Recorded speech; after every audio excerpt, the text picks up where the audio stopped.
जय हिंद दोस्तों। हम पढ़ने वाले हैं रीजनिंग का एक चैप्टर, पासा डाइस। राइट। डाइस हम पढ़ेंगे बिल्कुल जीरो से, शून्य से पढ़ेंगे। इसके जितने भी लेवल के क्वेश्चन हैं सारे हम समझेंगे। आगे हम एक एक टाइप करके आपको बताते जाएंगे। राइट। तो हम स्टार्ट करते हैं। उसके पहले आपको पासा क्या होता है थोड़ा उसके बारे में हम जानकारी देते हैं। पासा एक ऐसी वस्तु होती है जिसकी छह सतह होती है। राइट। जो भी वस्तु जिसकी छह सतह होती है वो एक पासा ही होता है, आपका देखा जाता है तो। फॉर एग्जाम्पल, अगर आप किसी रूम पर बैठे हो, किसी भी रूम में या हॉल में बैठे हो, तो आप जरा चेक करो। एक तो आपके सामने एक दीवार है, एक पीछे दीवार है। राइट। एक आपके सीधे हाथ की तरफ दीवार है, एक उल्टे हाथ की तरफ दीवार है। चार दीवार तो ये हो गई, एक छत है और एक नीचे डाउन। तो कुल मिलाकर चार दीवार, एक पांच और एक छः, तो ये छः सतह हो गई जो आपका पासा ही है।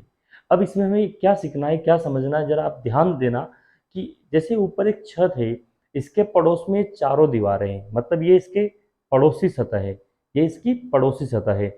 और इस छत के सामने नीचे वाली जो सतह है वो इसके विपरीत सतह है। तो हम ये कह सकते हैं कि जो विपरीत सतह है वो कभी पड़ोस में नहीं होगा, और जो पड़ोस में है वो कभी विपरीत नहीं जाएगा।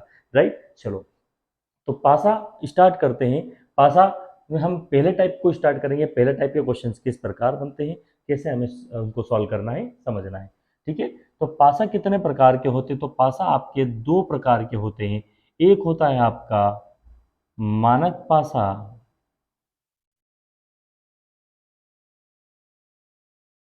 और एक होता है आपका सामान्य पासा।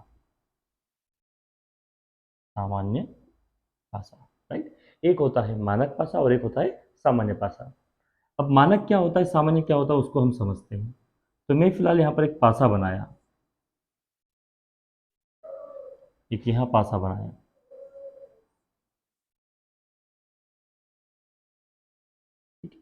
यहाँ लिखा मैंने एक, पाँच, दो। यहाँ लिखा मैंने तीन, दो, छ। जरा समझना ध्यान से कि मानक पासा कैसे पहचानेंगे और सामान्य कैसे पहचानेंगे। जैसे आपके सामने पासा बना है तो क्या करना हमें, ये जो दो निकटतम सतह है इनको जोड़ देना है। इनको क्या कर देना, जोड़ देना है। जैसे एक पाँच और एक है छः, एक है तो पाँच और एक कितना होता है, छः होता है। वैसे पाँच और दो कितना होता है, सात होता है। यहाँ कितना होता है, तीन होता है। अगर जोड़ने पर कहीं पर भी यहाँ यहाँ या फिर यहाँ कहीं पर भी अगर इनका जोड़, इनका योग सात आता हो, क्या आता हो, सात आता हो, यानी अगर इनका योग कहीं पर भी सात आ गया तो वह पासा कौन सा हो जाएगा, सामान्य पासा हो जाएगा। ऐसे याद रखो आप कि सात है तो सामान्य होगा, अगर सात योग है तो सामान्य होगा। राइट। अब एक पासा यहां बना, इसको चेक करते हैं। इन दोनों का जोड़ कितना हुआ, पांच हुआ। इन दोनों का जोड़ कितना हुआ, नौ हुआ। और इनका योग कितना हुआ, आठ हुआ। या कहीं पर भी यहाँ यहाँ या फिर यहाँ, या कहीं पर भी योग साथ है क्या, सर नहीं है। अरे योग साथ नहीं है मतलब वो कौन सा भाषा आपका, मानक भाषा। कौन सा भाषा आपका, मानक भाषा। अगर योग साथ है तो सामान्य भाषा, और योग साथ नहीं है तो मानक भाषा। और एक बात हमेशा ध्यान रखना कि मानक भाषा में आंसर कभी चेंज नहीं होता है। हमेशा एक के विपरीत छः आता है, दो के विपरीत पाँच आता है, और तीन के विपरीत चार आता है। वैसे अगर चार के विपरीत पूछे तो तीन होगा, पाँच के विपरीत पूछे तो दो होगा, छः के विपरीत पूछे तो एक होगा।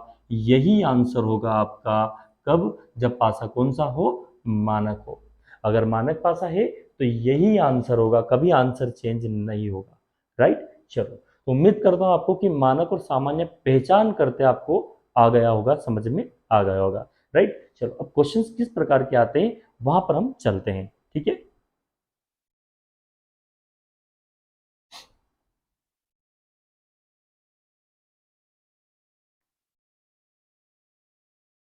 फिलहाल मैंने एक क्वेश्चन लिखा है यहाँ पर,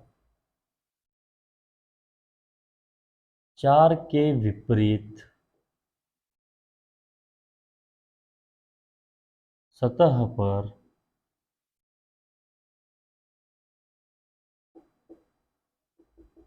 कौन सा अंक होगा। और यह पासा बना हुआ है। देखो एक बात हमेशा ध्यान रखना कि अगर एक ही पासा बना हो, एक ही पासा बना हो, तभी आपको चेक करना है कि वो पासा मानक है या सामान्य है। अगर एक ही पासा बना है क्वेश्चन में, तभी चेक करना कि वो मानक है या सामान्य है। राइट, जब दो पासे होंगे तो हम अगले वीडियो में, अगले इसमें टाइप में हम पढ़ेंगे उसको कि दो पासे हो तो कैसे हम सॉल्व करेंगे। फिलहाल एक ही पासा बना हो तो वहां पर आपको चेक करना है कि मानक है या सामान्य है। तो अब देखो आपके सामने क्वेश्चन पूछा, चार के विपरीत कौन सा अंक होगा और ये पासा बना हुआ है। मुझे इतना बताओ कि इन दोनों का जोड़ कितना हुआ। तो सर 5 हुआ। अच्छा इनका योग कितना हुआ। सर 6 हुआ। अच्छा इनका योग कितना हुआ। सर 3 हुआ। क्या कहीं पर भी योग 7 हुआ है क्या। सर बिल्कुल नहीं हुआ है। मतलब इसका कहने का मतलब ये कि अगर योग 7 नहीं है तो ये पासा कौन सा होगा आपका, मानक पासा। कौन सा पासा होगा ये, मानक पासा। अगर योग 7 नहीं है तो पासा कौन सा होगा, ये मानक पासा होगा। लेकिन अगर 7 हो जाता तो सामान्य होता। राइट, और जब मानक पासा है तो आपको मैंने बताया है कि मानक पासे में आंसर क्या होता है, फिक्स होता है। दोबारा देख लो यहाँ पर कि एक के विपरीत 6, 6 का 1, 2 का 5, 5 का 2, 3 का 4, 4 का 3। अच्छा किसके विपरीत पूछा, 4 के विपरीत पूछा, तो आपका आंसर क्या बनेगा, 3 बनेगा। क्लियर इतना। अच्छा अगर 2 के विपरीत पूछता तो आंसर 5 बनता। वैसे ही 6 के विपरीत पूछता तो आंसर 1 बनता। अगर 4 के विपरीत पूछता तो आंसर 3 बनता। और 1 के विपरीत पूछता तो आंसर 6 बनता। तो कुल मिलाकर अगर किसी भी अंक के विपरीत पूछे तो यही आंसर होगा, आंसर चेंज नहीं होगा। कब, जब पास आपका मानक हो। क्लियर इतना। तो उम्मीद करता हूं कि आपको ये टाइप तो समझ में आ गया होगा।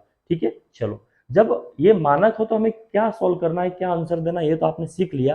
लेकिन जब पासा सामान्य हो तो हमें कैसे सॉल्व करना है। चलो, तो अगला क्वेश्चन हम सामान्य का लेकर चलते हैं कि सामान्य पासा हो तो कैसे हमें सॉल्व करना है। ठीक है, तो मैंने यहाँ पासा बनाया है एक। ठीक है, और एक और क्वेश्चन मैं लिख रहा हूं ताकि आपको दोनों टाइप के क्वेश्चन समझ में आ जाए। सामान्य पासे के, सामान्य पासे दो टाइप के क्वेश्चन बनते हैं, वो दोनों आपको समझ में आ जाए।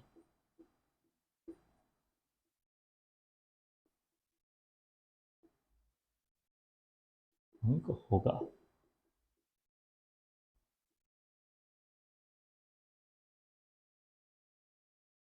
यहां लिखा मैंने 4, 3, 6, और यहां लिखा मैंने 2, 5, 6।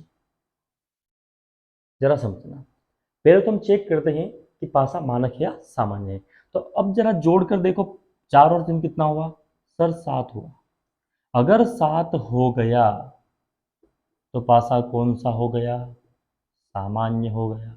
राइट, वैसे यहां भी देखो 5 और 2 कितना हुआ, सर 7 हुआ। जरूर नहीं कि यहां भी हो सकता है, यहां भी हो सकता है। अगर 7 हो गया तो पासा कौन सा हो गया, सामान्य होगा। मतलब ये भी सामान्य है और ये भी सामान्य है। राइट, अब हमें क्वेश्चन पूछा है यहाँ 4 के विपरीत, यहाँ भी पूछा है 4 के विपरीत। दोनों में डिफरेंस समझो, दोनों में डिफरेंस समझो, दोनों में अंतर क्या है।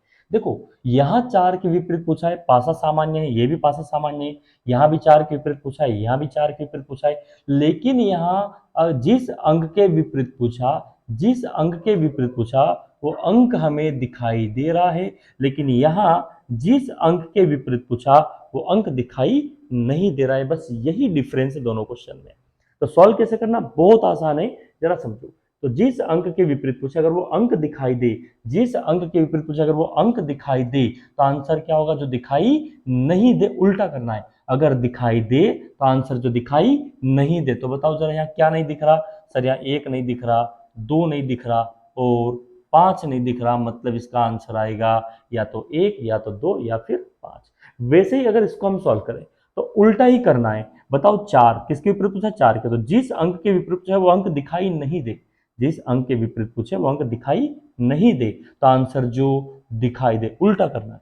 यहां अगर दिख रहा है तो आंसर जो दिखाई नहीं दे वो, और यहां नहीं दिख रहा है तो आंसर जो दिखाई दे। तो बताओ जरा यहाँ क्या दिख रहा, 2, 5 और 6। तो इसका आंसर आएगा 2, 5 और 6। या तो 2 होगा, 5 होगा या फिर 6 होगा। दोबारा समझना कि जिस अंक के विपरीत पूछो अंक दिखाई दे तो आंसर जो दिखाई न दे, और अगर जिस अंक के विपरीत पूछो अंक दिखाई नहीं दे तो आंसर जो दिखाई दे। बोलो इतना समझ में आया। तो कुल मिलाकर एक पासा बना हो, एक टाइप का जो क्वेश्चन बनता है वो यही है कि क्वेश्चन पेपर में एक पासा बना हो। जब एक पासा बना हो तो वही दो तरीके सॉल्व करना, एक मानक और एक सामान्य। मानक होगा तो आंसर फिक्स होगा, 1 का 6, 6 का 1, 2 का 5, 5 का 2, 3 का 4 और 4 का 3। लेकिन अगर सामान्य है तो ये दो तरीके से क्वेश्चन बनते हैं। पहला तरीका कि जिस अंक के विपरीत पूछे वो अंक दिखाई दे तो आंसर जो दिखाई न दे वो होगा, और दूसरा तरीका कि अगर वो अंक दिखाई नहीं दे तो आंसर जो दिखाई देगा। तो उम्मीद करता हूं कि आपको टाइप समझ में आया होगा। तो आपका जो पासा का जो पहला टाइप है ये यही बनेगा। क्लियर इतना? चलो, तो अब आपको ऐसे ही आगे इसका अगला टाइप पाने के लिए हमारे यूट्यूब चैनल सुपरफास्ट कोचिंग धार को लाइक कीजिए, सब्सक्राइब कीजिए और शेयर कीजिए, और हाँ, बेल आइकन का बटन दबाना ना भूलिए। ठीक है, धन्यवाद। जय हिंद, जय भारत।